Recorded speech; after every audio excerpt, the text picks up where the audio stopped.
কালামুল্লাহ শরীফ থেকে দুই টুকরা আয়াতে কারিমা তেলাওয়াত করেছি দুইটা সূরা থেকে। একটা হলো সূরা বুরুজ থেকে, আর 2 নম্বর আয়াত থেকে সূরা 23 নম্বর আয়াত। ইনশাআল্লাহ আজকে এমন কিছু আলোচনা করে যাব, যদি সত্যি যদি মহব্বতে দিলটা নরম করতে পারেন আর একটা ফোঁটা যদি চোখের পানি ছাড়তে পারেন, খোদার কসম নবী আপনাদেরকে জাহান্নামে রেখে জান্নাতে যাবে না। সুবহানাল্লাহ। জাহান্নামে রেখে নবী জান্নাতে যাবে না। আমরা কি জান্নাতে যাইতে চাই কি চাই না? যুবক, এখনো দেখবেন বাজার ঘাটে দোকান পাটে হাজার হাজার যুবকরা রাস্তাঘাটে মোবাইল নিয়ে চলতেছে, ঠিক না বেঠি? ও যুবক, আমার মূল আলোচনা করার আগে তোমাদের উদ্দেশ্যে একটা কথা বলি। তোমার বয়স হয়ে গেল 20 বছর 30 বছর, বাদশাহ হারুন রশিদের এক ছেলের বয়স মাত্র 16 বছর। বয়স কত? আওয়াজ দেন কত? বাদশাহ হারুন রশিদের ছেলে। একদিন মা গিয়া দেখে গো, সে 12টার পরে ঘুমের ঘরে কান্দে।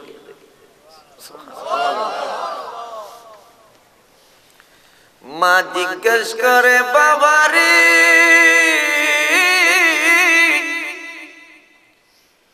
তোমার বয়স মাত্র 16 বছর, এই বয়সে ছেলেরা খেলাধুলা করে, তুমি নিশিরাত্রে 12টার পরে কার প্রেমে কান্দো? দিলটা নরম কইরা দেন। আমি 12টার পরে ওয়াজ করি না, 12টায় মুনাজাত হয়ে যাবে, সকলের জন্য তাবারক সিন্নি আছে। 16 বছরের ছেলে জবাব দেই, মাগো আমি আপনার কাছে জানতে চাই, আমার বাবা হচ্ছে এই দেশের রাজ্যের বাদশা সম্রাট, এই মুহূর্তে যদি আমি মারা যাই গো মা, বলুন আমার কবরে আমার বাবা আপনি যাবেন? কয় না রে বাবা, তোমার কবরে আমি যাব না। বাদশাহ হারুন রশিদের ছেলে দুইটা চোখের পানি ছেড়ে কান্দে, মা গো মা, আমি এমন একজন নবীর ভালোবাসায় কাঁদি, যিনি আমি কবরে গেলে আমার নবী আমারে কোলে নিব। আমরা নবীর কোলে উঠতে চাই কি চাই না? নারে তাকবীর, আল্লাহু আকবার, ইয়া রাসূলুল্লাহ, আহলে সুন্নাত ওয়াল জামাত, নূরুল হক লাই মিশন। দিলটা নরম কইরা দেন। 11টা 6 মিনিট হয়ে গেছে, আর মাত্র আমি 50 মিনিট আলোচনা করব। এমন সাবজেক্ট নিয়েছি, দিলটা নরম করে দেন। মূল আলোচনার ভিতর আমি 10 মিনিটের ভিতরে ঢুকে যাব। বাদশাহ হারুন রশিদের 16 বছরের ছেলে কই, মাগো আমার মনে চায় আমি গভীর জঙ্গলে গিয়া আমি নবী নবী করে খাবো। আমি বাদশাহী চাই না, আমি রাজা হতে চাই না গো মা, আমি নবী চাই, আমি নবী চাই। তাহলে গো মা, নবী যদি পাইতে হয় রাজ্যের ভিতরে পাবো না, আমি গভীর জঙ্গলে চলে যাব। আমারে তুমি বিদায় দাও গো মা, তোমার খেদমত আমি করতে পারলাম না গো মা, তুমি আমারে বিদায় দাও, আমি গভীর জঙ্গলে চলে যাব। বিদায়ের সময় মা কেমন মা দেখে সন্তানকে বিদায় দিচ্ছে। যাওয়ার সময় একটা স্বর্ণের আংটি দিছে। কি দিছে? কথা কি বুঝেন না আপনারা? কি দিছে? সোনার আংটি। এটা আমার ভাই বলে সোনার আংটি। একটা স্বর্ণের আংটি। ছেলে জিজ্ঞেস করে, মা গো বিদায়ের সময় তুমি আমার একটা আংটি দিলাই কেন? মা কেমন মা? কই বাবা রে, তুই যখন নবীর দিদার করার জন্য আল্লাহর পাওয়ার জন্য গভীর জঙ্গলে চলে যাবে, ওই মুহূর্তে যদি তোর মরণ হয়ে যায়, তুই যদি মারা যাস, তোর দাফন খাফনের ব্যবস্থার জন্য এই স্বর্ণের আংটি দিছি। 16 বছরের ছেলে কেমন পাগল রে বাবারা। গভীর জঙ্গলে চলে গেল। যাওয়ার পরে দেখি 100 হাত দূরে একটা কবরের ভিতরে একটা মানুষ চিৎকার দিয়ে কাঁদতেছে আর বলতেছে, কে আজুরি দুনিয়ার মানুষ, আমারে বাঁচাও, আমার কবরে জাহান্নামের আগুন। ও যুবকরা, এখনো সময় আছে। লাইলু মজনুর গান ছাড়ো, নবীকে চিনো, নবীর আহলে বাইতকে চিনো। বাজান যায়েন না, কি আপনারা বসবেন ইনশাআল্লাহ? এটা মনে করেন কি মিডিয়া আছে নাকি? মিডিয়া নাকি? মিডিয়া আপনাদের চেহারা সারা বিশ্বে দেখে। আমি নুরুল জিহাদি ওয়াজ করছি, নেটে আমার অনেক ওয়াজ আছে। আজকের ওয়াজটাও আপনাদেরকে সারা বিশ্বে মানুষ দেখবে, সুলতানপুরের মানুষদেরকে। বিশ্বের মানুষ বলবে, দেখো রবির বাজার সুলতানপুরের মানুষের কত সুন্দর আদর্শ, কত সুন্দর বসে তারা নবীর জন্য কান্দে। সুবহানাল্লাহ। বাদশাহ হারুনুর রশিদের 16 বছরের ছেলে কই আল্লাহর দরবারে 2টা হাত উঠাইয়া দিচ্ছে, মাবুদ আমি 16 বছর আমার বয়স, আমি দুনিয়ার শান্তি চাইলাম না, দুনিয়ার কম্বলের নিচে থাকার জন্য চাইলাম না, ফুলের বিছানা ফেলে দিয়ে গভীর জঙ্গলে এসেছি মাবুদ তোমার বন্ধুরে পাওয়ার জন্য। আসার পরে দেখি কবরের ভিতরে একটি মানুষ কান্দে, তার কবরে বলে জাহান্নামের আগুন। আল্লাহ রে, তোমার দরবারে আমি 2টা হাত উঠাইলাম, তোমার ওই বান্দারে তুমি মাফ কইরা দাও। 16 বছরের ছেলে আল্লাহর কাছে দোয়া করতে দেরি হয় রে, সেকেন্ডের ভিতরে কবরের আযাব মাফ হয়ে গেছে। আজকে আমাদের গুনাহ মাফ হইতে পারে কি পারে না? আমাদের গুনাহ আছে কি নেই? দোকান পড়ে বইসে মুফাসসিরি কইরেন না, সকলেরই গুনাহ আছে কি নেই? আমি সেই দিকে যাচ্ছি না রে বাবার। সূরা 23 নম্বর আয়াত তেলাওয়াত করছি। এই আয়াতের ভিতরে আমার আল্লাহ আহলে বাইতের ব্যাপারে আল্লাহ কি জানায়া দিলেন, মূল আলোচনার ভিতরে ঢুকে গেলাম। আমি আপনাদের কাছে জানতে চাই, আহলে বায়াত কয়জন? আওয়াজ দেন, কয়জন? 1 নম্বর হলো মৌলা আলী, সুবহানাল্লাহ। 2 নম্বর হলো ফাতেমা, 3 নম্বর হাসান, 4 নম্বর হুসাইন। এই 4 জন হচ্ছে নবীর বংশ, আহলে বায়াত। তোমার আমার ব্যাপারে আল্লাহ কোরআনে তো বলছে, ইনসান খলাকাল ইনসানা মিন আলাক ওয়া মা খালাকতুল জিন্না ওয়াল ইনসা ইল্লা লিয়াবুদুন। আর আহলে বায়াতের ব্যাপারে আল্লাহ কেমন ঘোষণা,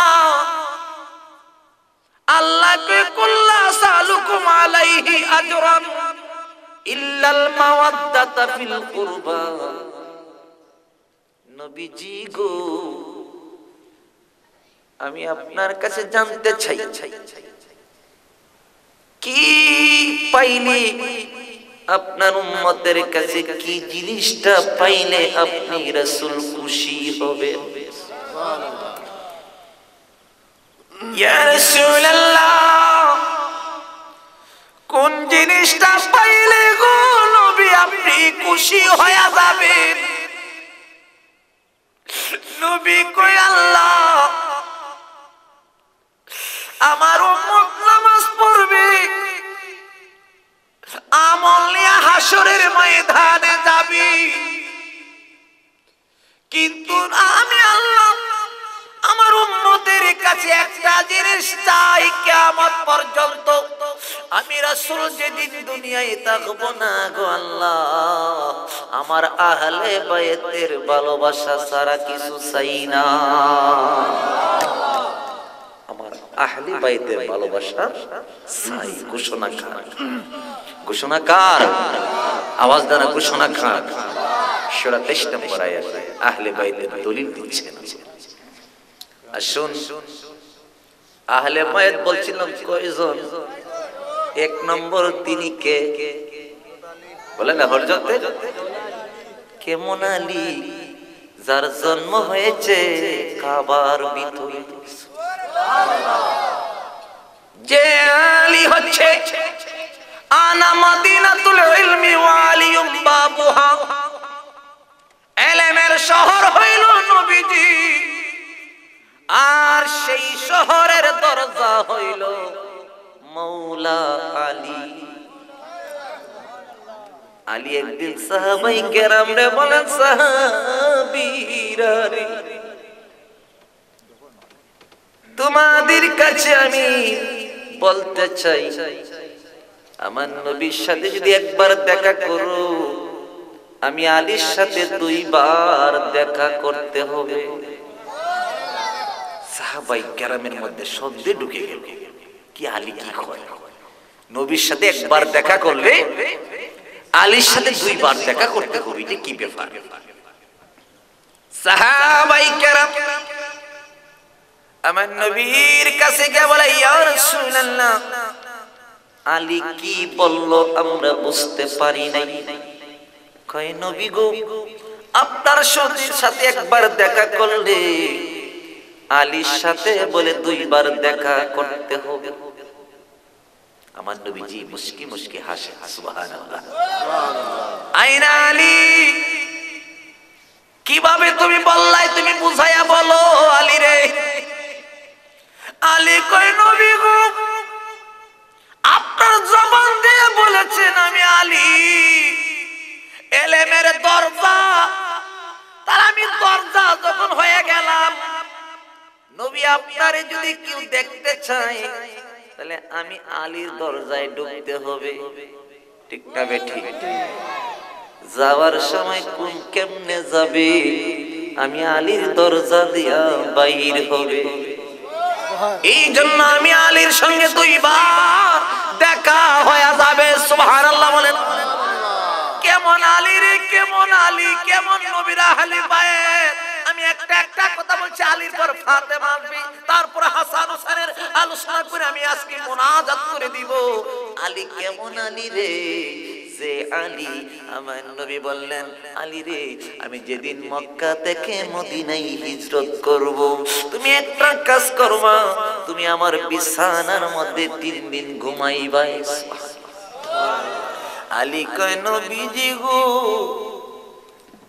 আপনার বিছানায় যদি আমি ঘুমাই তাহলে কাফেররা যখন নবী আপনারে পাবে না, তখন আমার এসে শহীদ করে দিবে। আমার নবী কয়, আলী রে, তুমি এখনো নবী চিনো না, তুমি কোন দিন মারা যাইবে, তোমারে কে শহীদ করবে আমি রাসূল আগে জানি। রাসূল হায়াতের খবর জানে কি জানে না?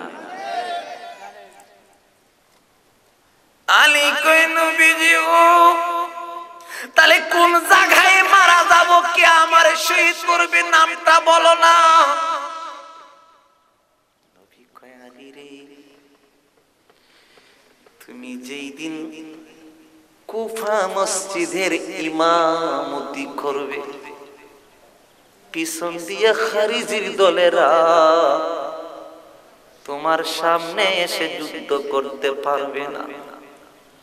পিছন দিয়ে মুনাফিক খারিজি তোমার পিছন দিয়ে আঘাত করবে তরবারি দিয়া, ওই রক্ত পড়ে তোমার সাদা দাড়ি রক্তে লাল হয়ে যাবে। সেদিন দিয়ে আলী তুমি চিরদিনের জন্য শহীদের পেয়ালা গ্রহণ করে বিদায় হয়ে যাবে। নবীর আহলে বাইতকে কারা কারা কষ্ট দিয়েছে বাবারা, আজকে নামাজের ওয়াজ শুনেন, রোজার ওয়াজ শুনেন, ভালো লাগে। নবীর ভালোবাসার ওয়াজ মজা লাগে, ওলি আউলিয়ার ওয়াজ মজা লাগে, সুদ খুশির ওয়াজ ভালো লাগে, কিন্তু আসল ওয়াজ এখনো জানেন না। আসল ওয়াজ হচ্ছে নবীর আহলে বাইতের ভালোবাসা। এখনো আমরা মূল আলোচনায় যাইতে পারি না। তারা হচ্ছে আমাদের ঈমান। কি তারা আমাদের কি ঈমান। এদেরকে যারা কষ্ট দিয়েছে, আপনাদের মনে কি কষ্ট লাগে না? না লাগে না?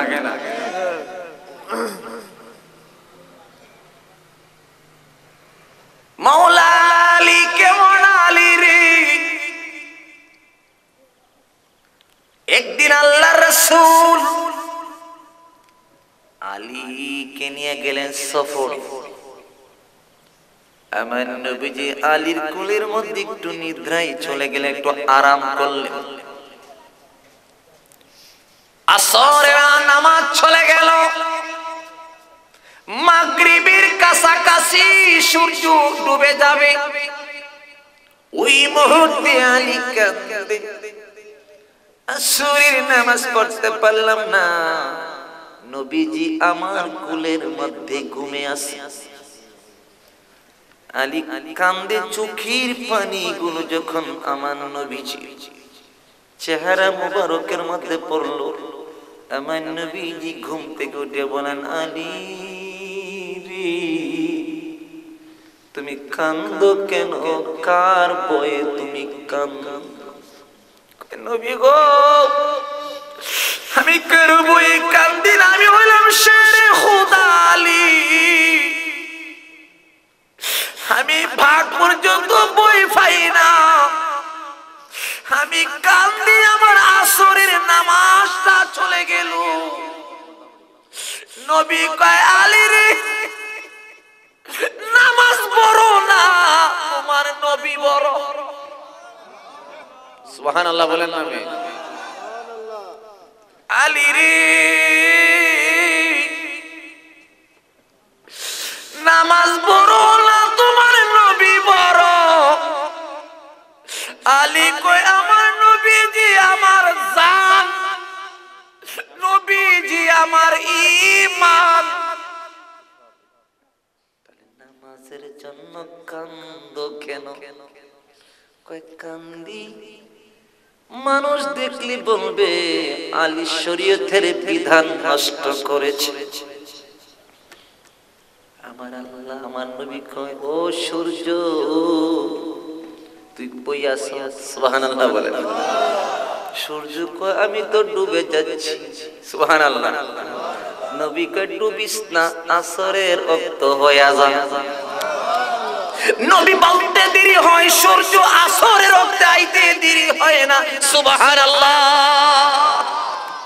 সূর্য নবীকে চিনে কি চিনে না? আমরা মানুষই চিনি, চিনি চিনি চিনি চিনি না। আসেন 2 নম্বর, যিনি হচ্ছেন জান্নাতি মহিলাদের সর্দার ফাতেমা। ঠিক না বেটি?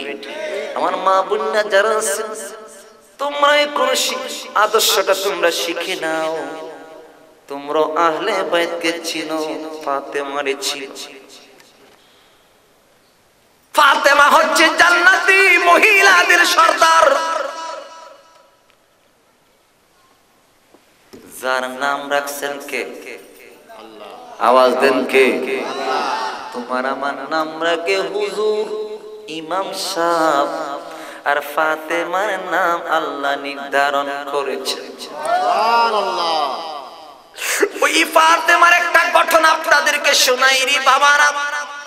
ফাতেমা একদিন মদিনাতে এক ইহুদি মেয়ের সাথে তিনি বান্ধবী করলেন। কি করলেন? কি করলেন? বান্ধবী। ইহুদি মেয়ে মা ফাতেমার আদর্শ দেখে উনি গোপনে গোপনে মুসলমান হয়ে গেল। মুসলমান হওয়ার পরে কয়, ফাতেমা গো, আমি যে মুসলমান হচ্ছি এই কথাটা যেন আমার বাবা জানতে না পারে। মদিনার সবচাইতে বড় ইহুদি, ধনী, কই জানতে যদি পারে গো ফাতেমা আমারে বাঁচতে দিবে না। ফাতেমা গোপন রাখলেন। কিছুদিন পরে এই মেয়েটার বিবাহের ধার্য হচ্ছে। ইহুদি তার মেয়ের জন্য অন্য একটা ধনী ছেলের সাথে বিবাহের তারিখ করলো। তারিখ করার পরে মদিনাতে সমস্ত ধনী মানুষদেরকে দাওয়াত দিয়েছে। সমস্ত ধনী মানুষ যারা আছে সবাই দাওয়াত দিচ্ছে তার মেয়ের বিয়ের অনুষ্ঠান। বাবা এসে বলতেছে, মা গো, তোমার সুখের জন্য, আনন্দের জন্য গো মা, মদিনার সমস্ত ধনী ধনী মানুষদেরকে দাওয়াত দিয়েছি, ছেলে মেয়েদেরকে। তুমি কি খুশি হও না? মেয়ে কয়, না। কেন রে মা? এত দামি দামি মানুষ দাওয়াত দিলাম, তুমি খুশি হও না কেন? কই বাবা, আমি খুশি হব। মদিনাতে এমন একজন দামি মানুষ আছে, এমন দামি একজন বান্ধবী আছে, যে এত বড় দামি মেহমান আমার বান্ধবী, যারে দাওয়াত না দিলে আজকের বিবাহের অনুষ্ঠান সুন্দর হবে না। বাবা কয়, কে কে? তুই বল, আমি দাওয়াত দিব। মেয়ে কয়, নাম বললে তো তোমার গায়ে আগুন লাগবে। সুবহানাল্লাহ। নামটা বললে আগুন জ্বলবো। বাবা কয়, নামটা কস্তা। তাহলে শুনেন, গরম হইয়েন না। বাবা, আমার এমন একজন বান্ধবী, যিনি জান্নাতি মহিলাদের সর্দার, যিনি হচ্ছেন হাসান হুসাইনের মা ফাতেমা। কথাটা বলতে দেরি ইহুদির গায়ে গরম হয়ে গেছে। সর্বনাশ, যাদের বিরোধিতা করি আমি, মুহাম্মদকে আমি ভালোবাসি না, ফাতেমারে ভালোবাসি না, এদের নাম বলছো, আমি দাওয়াত দিতে পারবো না। মেয়েরে কিন্তু বাবা অনেক মায়া করত। মেয়ে কই, এই বিয়ের অনুষ্ঠান সুন্দর হবে না। সুবহানাল্লাহ। কথা কি বুঝতেছে না মা? আমি কিন্তু আস্তে আস্তে বলতেছি বুঝানোর জন্য, কারণ মানুষ তো একটু কম না, প্যান্ডেল অনুযায়ী তো আরো কিছু মানুষ দরকার আছে। এক ঘন্টা আলোচনা হয়ে গেছে, এখন একটা গজল গাই না। ওয়াহাবিরা কয় সুন্নিরা গজল গায়, ঠিক না বেটি? গজল গায়ে সব সময় নেগা, ওয়াজ কোন সময় করে? 2 ঘন্টা আলোচনা করব, 2টা গজল। রাজি তো ইনশাআল্লাহ? কয়টা গজল শুনবেন তো ইনশাআল্লাহ? তাহলে এক ঘন্টা যখন হয়ে গেছে, একটা গজল গাই। কার লাগিয়া কান্দুনি মন, কার লাগিয়া বন্ধু, কেউ তো তোমার আপন হবে না, না না, যেজন হবে আপনা সেই তো মদিনা। ঠিক না বেঠি? নিজের জন্য দয়াল নবী একটু কাঁদে না, সারা জীবন কেঁদেছিলেন উম্মতের মায়ায়। ঠিক না বেঠি? নিজের জন্য দয়াল নবী একটু কাঁদে না, সারা জীবন কেঁদেছিলেন উম্মতের মায়ায়। এখনো কাঁদেন তিনি, এখনো কাঁদেন তিনি সোনার মদিনা, যেজন হবে আপনা, বলেন না, যেজন হবে আপনা সেই তো মদিনা। বলেন না, যেজন হবে। কবর হাসর ফুলসিরাতে কোনো আপন পাবে না, যেজন পাবে সেজন হবে শাহে মদিনা। সুবহানাল্লাহ। আরে নবী ছাড়া কোনো উপায় আছে? নবীর আহলে বাইতের ভালোবাসা, নবীর ভালোবাসা। ঠিক না বেটি? আমরা নবীর ভালোবাসা, আহলে বাইতের ভালোবাসা চাই কি চাই না? আমার হাত তুলে দেখা। আল্লাহু আকবার। ইয়া রাসূলুল্লাহ।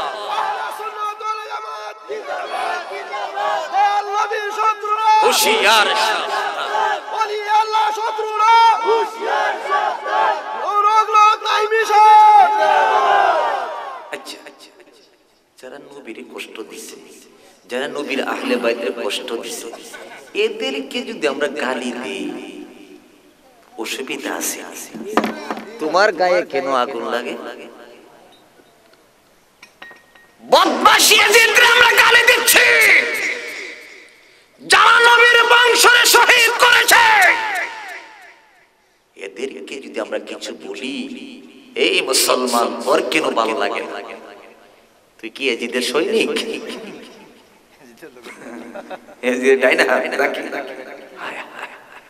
হায় রে মুসলমান, তোর শব্দ গোষ্ঠী কাফের হয়ে যাবে যদি এজিদের আলী একটু যদি ভালোবাসিস।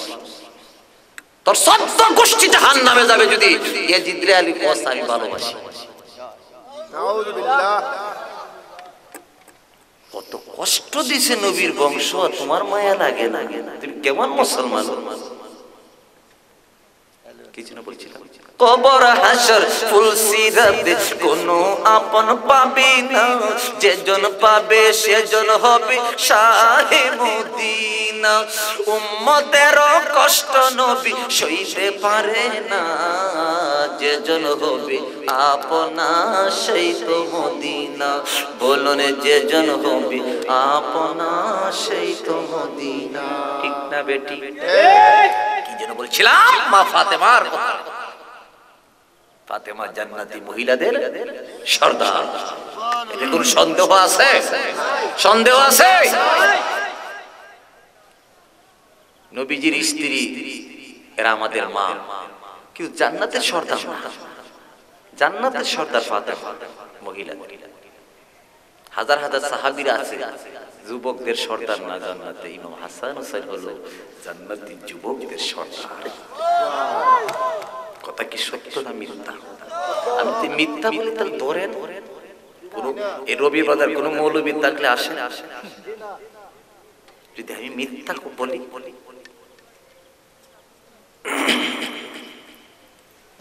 ফাতেমা ইহুদির গায়ে আগুন লেগে গেল। এবার ইহুদি মারে, তোরে তো আমি খুব মায়া করে ভালোবাসি।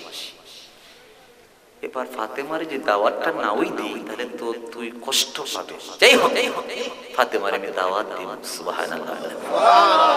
এবার ইহুদি চিঠি লিখছে, ইয়া রাসূলুল্লাহ রাহমাতাল লিল আলামিন, নবীর মেয়ে ফাতেমা শুনো, আগামী এত তারিখ আমার মেয়ের বিয়ের অনুষ্ঠান, তুমি দাওয়াত কবুল করো। এই বলে চিঠিটা ফাতেমার কাছে পাঠাচ্ছে। ফাতেমা চিঠিটা পইরা গো ডাইরেক্ট চিঠিটা নিয়ে গেছে আমার দয়ার নবীর দরবারে। কে কয়, নবী গো, নবী গো, ইহুদি তার মেয়ে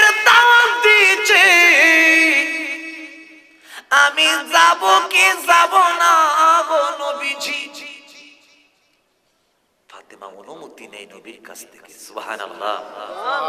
আর বর্তমান ডিজিটাল মেয়েরা মা বাবার কথা মানে, অনুমতি নেয়, মার্কেটে যায় অনুমতি নেয়, নিবে না। অবাধ্য সন্তান, অনুমতি চায় না মা বাবা। ফাতেমা কান্দে, নবী গো আমি কি বিয়ের অনুষ্ঠানে যাব কি যাব না? নবী মুস্কি মুস্কি হাসার বলে, ফাতেমা রে, এই বিয়ের অনুষ্ঠানে গেলে আমার ইসলামের লাভ হবে। সুবহানাল্লাহ বলেন। ফাতেমা যাও, তোমার আমি অনুমতি দিলাম, এই বিয়ের অনুষ্ঠানে যাও। ফাতেমা এবার দেখেন কি করছে। ফাতেমা ঘরের ভিতরে ঢুকে দরজাটা বন্ধ কইরা সিন্দুক থেকে, আলমারি থেকে 69 তালির একটা শাড়ি বার করছে। সুবহানাল্লাহ। কত তালি? কত তালি? 69 তালি। বর্তমান মেয়েরা কি পরব? হ্যাঁ, দুইটা তালি দেখে কি শাড়ি ফিরব না ফালাই দিব? মা ফাতেমা কেমন, মা ফাতেমা 69 তালি শাড়িটা বাইর কইরা ফাতেমা 2 রাকাত নামাজ পড়েছে। সুবহানাল্লাহ। 2 রাকাত নামাজ পড়ে আল্লাহর দরবারে দুইটা হাত উঠাইয়া বলে, মাবুদ আমি আপনার কাছে জানতে চাই, এত দামি অনুষ্ঠান, এত বড় অনুষ্ঠান, বিবাহের অনুষ্ঠান, হাজার হাজার রাজা বাদশার মেয়েরা থাকবো, এই অনুষ্ঠানে আমি এই পুরান শাড়িটা নিয়ে যাব না তুমি জান্নাত থেকে শাড়ি পাঠাইবা? আমার আল্লাহ কয়, জিবরাইল দেখ দেখ, কোনদিন ফাতেমা আমার কাছে কিছু চাইল না, আজকে বিবাহের অনুষ্ঠানে যাওয়ার জন্য ফাতেমা আমার কাছে জান্নাতি শাড়ি চাই রে। ও জিবরাইল রে, তুই জান্নাতের ভিতরে ঢুকে দেখ, ফাতেমার জন্মের কোটি কোটি বছর আগে আমি ফাতেমার জন্য জান্নাতি শাড়ি বানাই রাখছি। আল্লাহ কত ভালোবাসতেন ফাতেমাকে। জিবরাইল জান্নাতে ঢুকে গেছে। কথা কি আমার বুঝতেছে? জান্নাতের ভিতরে ঢুকে জান্নাতি শাড়ি নিয়ে ফাতেমার দরজায় টন টন করতেছে। ফাতেমা জিজ্ঞেস করে, কে গো? জিবরাইল কয়, আমি হচ্ছি তোমার বাবার খাদেম জিবরাইল আলাইহিস সালাম। সুবহানাল্লাহ। দরজা খুলেন, আল্লাহ তোমার জন্য জান্নাত থেকে শাড়ি পাঠাই দিচ্ছে। ফাতেমা দরজা খুলছে, দরজা খুললে দেখে এত চমৎকার শাড়ি, এত সুন্দর শাড়ি পৃথিবীর মধ্যে কেউ বানাইতে পারবে না। সুবহানাল্লাহ। ফাতেমা এই শাড়িটা পরিধান কইরা উনার বান্ধবী ইহুদির বাড়ি চলে গেলেন। যাওয়ার সাথে সাথে হাজার হাজার রাজা বাদশার মেয়েরার লক্ষ লক্ষ টাকার শাড়ি ফেল হয়ে গেল। মা ফাতেমার শাড়ি সবচাইতে সুন্দর লাগে। রাজা বাদশার মেয়েরা জিজ্ঞেস করে, ফাতেমা রে, তুই মুহাম্মদের মেয়ে, গরিব মানুষ, তুমি এত দামি শাড়ি পাইছো কোথায়? সুবহানাল্লাহ। ফাতেমা এই শাড়ির মার্কেটের নাম কি? যত দূরে হোক না কেন আমরা সেই মার্কেট থেকে শাড়িটা কিনে আনবো। ফাতেমা কয়, এই শাড়ির মার্কেট এত উপরে, যেখানে বিমান দিয়েও যাওয়া যাবে। কেমনে যাব? সুবহানাল্লাহ বলেন। কেমনে যাব রে ফাতেমা? ফাতেমা কই, যাওয়ার একটা রাস্তা আছে। কোন রাস্তা? কই জান্নাতুল ফেরদাউসের মার্কেটে যদি যাইতে চাও তোমাদের একটা সোজা রাস্তা আছে। কই কোন রাস্তায় গেলে আমরা এত সুন্দর চমৎকার শাড়ি পাবো? ফাতেমা কই রে, ও রাজা বাদশার মেয়েরা, ইহুদির মেয়ে ছেলেরা, শোনো, তোমাদের একটা রাস্তা আছে। জান্নাতুল ফেরদাউসের মার্কেটে যদি যাইতে চাও তাহলে আমার বাবা রাহমাতাল লিল আলামিন নবীর কলেমা পড়ে মুসলমান হয়ে যাও। সাথে সাথে হাজার হাজার ইহুদি মেয়েরা মুসলমান হয়ে গেছে। ফাতেমার মাধ্যমে ইসলামের লাভ হইছে না ক্ষতি হইছে? সেই ফাতেমা হাসান হোসেন রে নিজের সন্তান কুরবান দিয়েছে। টিকটা বেটা, আজকে আপনাদের সন্তান দিবেন? কেউ দিবেন? কেউ দিবেন? ইমাম হাসান হোসেনের বয়স, একজনের বয়স 3.5 বছর, একজনের ধরো 4-5 বছর। এরা দুই ভাই হাসান হুসাইন একদিন মসজিদে নববীতে ঢুকছে, গিয়ে দেখে নবীজি খুতবা পাঠ করতেছেন। সুবহানাল্লাহ। হুসাইন কয়, না না গো, তোমার খুতবা বড় না, আমরা হাসান হুসাইন বড়। আরো জোরে সুবহানাল্লাহ। সাথে সাথে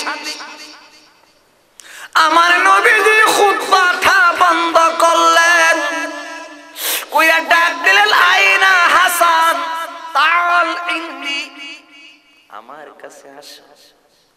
হাসান যখন আসছে, আমার নবীজি মিম্বর থেকে দাঁড়াইয়া হাসান রে কুলের মধ্যে নিয়া টুঠের মধ্যে সুমা দিলেন। সুবহানাল্লাহ। আইনা হুসাইন আসো।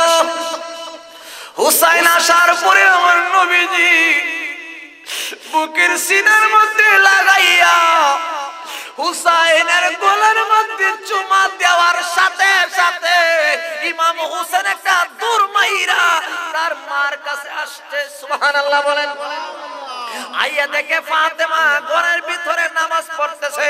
ফাতেমা নামাজের সেজদা অবস্থায় এবার হুসাইন মার পিঠের মধ্যে উঠে বলতেছে, মা গো, ও মাসকে বুঝলাম না, আমরা দুই ভাই হাসান হুসাইন আমরা সমান, আমার নানারে ভালোবাসি, আজকে বুঝলাম না গো মা, মোহব্বতের বিচার বুঝলাম না, আমার ভাই হাসানের পিঠের মধ্যে আমার নানা সুমা দিয়েছেন আর আমার গলার মধ্যে আমার নানা সুমা দিয়েছেন, বুঝলাম না গো মা, এটা বিচার চাই, বিচার চাই। ফাতেমা কই, আমার পেট থেকে গেলাম রে হুসাইন, আমি কথা দিলাম তোর নানার কাছে এই মুহূর্তে গিয়া জানবো হাসানের পিঠের মধ্যে কেন চুমা দিলেন আর তোর গলার মধ্যে কেন চুমা দিলেন, এর রহস্য আমি যতক্ষণ পর্যন্ত ফাতেমা না জানবো ততক্ষণ পর্যন্ত আমি মদিনাতে এক ফোঁটাও পানি পান করব না।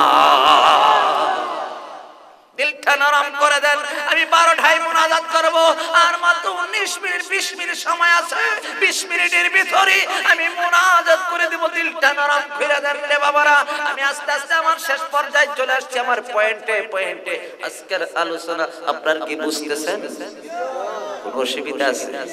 কারবালার করুণ কাহিনী কেমনে ভুলা যায়, কারবালার করুণ কাহিনী কেমনে ভুলা যায়, নবীর আওলাদ শহীদ করলো কাফির বেঈমান, কারবালার করুণ কাহিনী কেমনে ভুলা যায়, কারবালার করুণ কাহিনী কেমনে। এই বাজা, এই বাজা,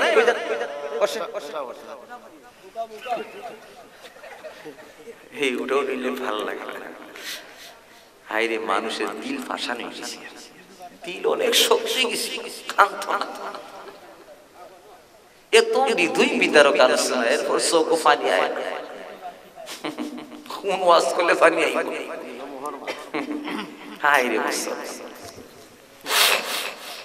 কি যেন বলছিলাম রে বাবারা, কি যেন বলছিলাম, হ্যাঁ স্মরণ নাই, শেষ ভুলে লাইছি। স্মরণ করে দিয়ে হুসাইন বিচার চায়।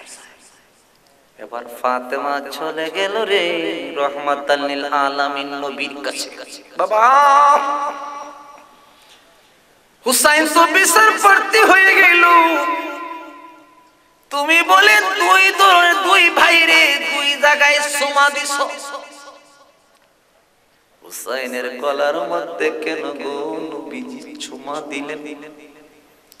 নবীজি কয় ফাতেমা রে এর রহস্য তুমি জানতে চাইও না। সুবহানাল্লাহ। ফাতেমা এর রহস্য যদি তুমি জানো রে ফাতেমা, তুমিও চোখের পানি রাখতে পারবে না।